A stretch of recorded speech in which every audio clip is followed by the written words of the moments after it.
ନୟାଗଡ଼ ଜିଲ୍ଲା ରଣପୁର ବିଧାନସଭାର ଜଙ୍କିଆ ପଞ୍ଚାୟତ ଓସ୍ତପଡ଼ା ଗ୍ରାମର ଗୋବିନ୍ଦ ସାହୁ। ସେ ପେଶାରେ ଜଣେ ସାଧାରଣ କୃଷକ।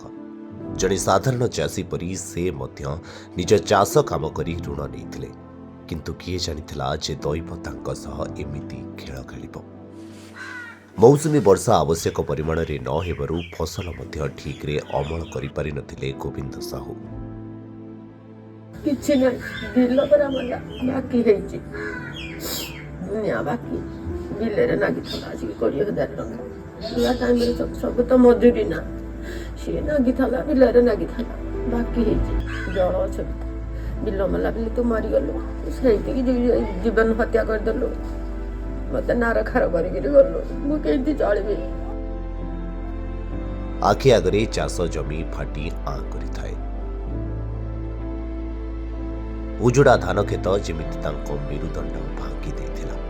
ପ୍ରତି ମୁହୂର୍ତ୍ତ ଋଣ କିପରି ସୁଝିବେ ଓ ନିଜ ପରିବାର ପ୍ରତିପୋଷଣ କରିବେ ସେହି ଚିନ୍ତା ସାଙ୍ଗକୁ ଏପଟେ ବ୍ୟାଙ୍କର ଜୁଲୁମ, ସେପଟେ ମାନସିକ ଦୁଶ୍ଚିନ୍ତା। ଏସବୁ ବୋଝକୁ ବେଶୀ ସମୟ ଧରି ନିଜ ମୁଣ୍ଡରେ ବୋହିବାକୁ ଅସମର୍ଥ ହୋଇଥିଲେ ଗୋବିନ୍ଦ ସାହୁ। ଶେଷରେ ଏସବୁ ସହ୍ୟ ନ କରିପାରି ଗୋବିନ୍ଦ ସାହୁ ଆତ୍ମହତ୍ୟା କରିଥିଲେ। ସାମାନ୍ୟ ପାଣି ପାଇଁ ଯେ ଗୋଟିଏ ଜୀବନ ଚାଲିଯିବ, ଏହା ଏକ ସାଧାରଣ ଲୋକର କଳ୍ପନା ବାହାରେ ଥିଲା।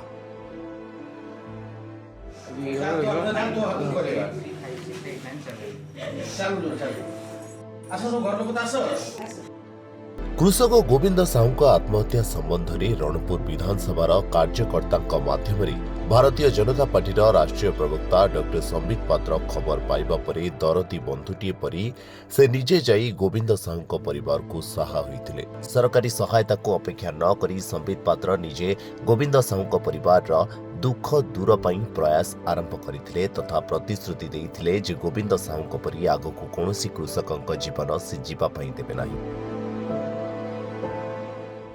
ବୋରିଂରେ ଯେଉଁ ସୁବିଧା କଲେ ସମିତି ବାବୁ କଲେ ଆମ ପାଇଁ ବହୁତ ସୁବିଧା ହେଲା।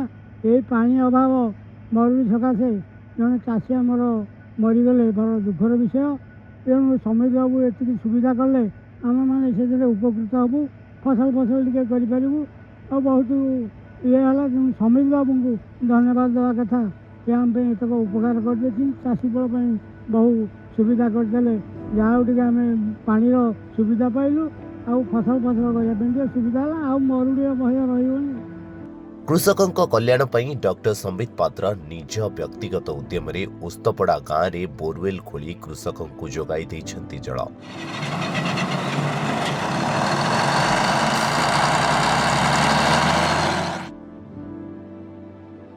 ଗୋବିନ୍ଦ ସାହୁଙ୍କ ପରିବାର ଲୋକ ତାଙ୍କ ଅପୂରଣୀୟ କ୍ଷତିକୁ କେବେ ପାସୋରି ପାରିବେ ନାହିଁ, କିନ୍ତୁ ତାଙ୍କରି ସ୍ମୃତିରେ ଖୋଳା ଯାଇଥିବା ବୋରୱେଲ ଆଜି ଶହ ଶହ ଏକର ଜମିକୁ ପାଣି ଯୋଗାଇ ଦେବ।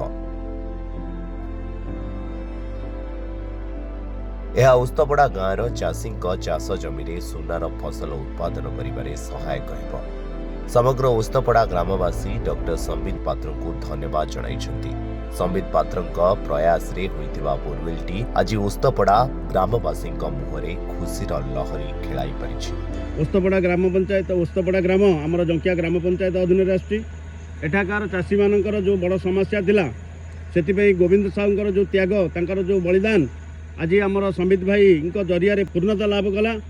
ଗୋବିନ୍ଦ ସାହୁ ଆତ୍ମହତ୍ୟା କଲେନି, ସେ ଓସ୍ତପଡ଼ା ଗ୍ରାମର ଯେଉଁ ଚାଷୀ ଭାଇମାନେ ରହିଲେ ତାଙ୍କ ପାଇଁ ଯେଉଁ ବଳିଦାନ ଦେଲେ, ସେ ବଳିଦାନ ପୂର୍ବ ସ୍ୱରୂପ ଆଜି ସମ୍ବିତ ଭାଇ ତାଙ୍କର ଯେଉଁ ବୋରୱେଲ ଖୋଳୁଛନ୍ତି, ତାହା ଅନ୍ୟ ଚାଷୀମାନଙ୍କ ପାଇଁ ପ୍ରେରଣାର ଉତ୍ସ ହୋଇ ରହିଲା।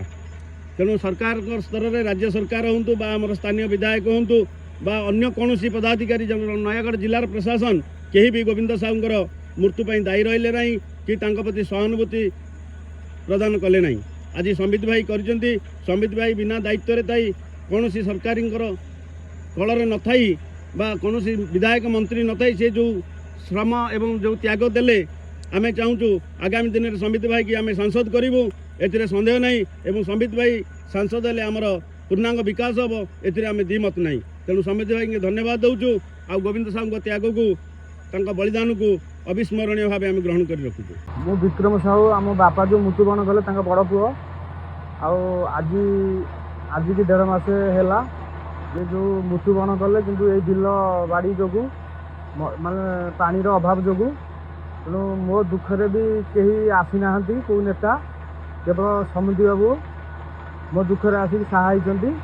ତେଣୁ ସେ ଯେଉଁ କଥା ଦେଇଥିଲେ ଯେ ମୁଁ ଗୋଟେ ବୋରିଂ କରିବି, କିନ୍ତୁ ସେ ନିଶ୍ଚିନ୍ତ ସେ ଆଜି ମୋର ସେ ସଫଳତା କରିଛନ୍ତି। ମୁଁ ତାଙ୍କ ପାଖରେ ଚିରପକୃତ ହେଉଛି। କିନ୍ତୁ ଭଲ ମୋତେ ସାହାଯ୍ୟ ସେ କରିଛନ୍ତି, ଯେଉଁଟା କହିଥିଲେ ସେ ସେଇଟା ମୋତେ କରିବି ଆଜି କଲେ।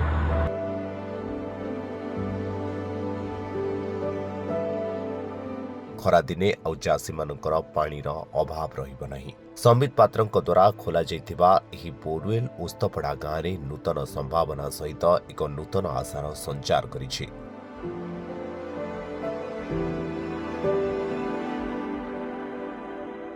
ବାସ୍ତବରେ ଚାଷୀଙ୍କ କଲ୍ୟାଣ ପାଇଁ ଡକ୍ଟର ସମ୍ବିତ ପାତ୍ର କରିଥିବା ଏହି ଛୋଟିଆ ପ୍ରୟାସ ଯୁଗ ଯୁଗ ଧରି କୃଷକ କୂଳକୁ ସହାୟକ ହେବ।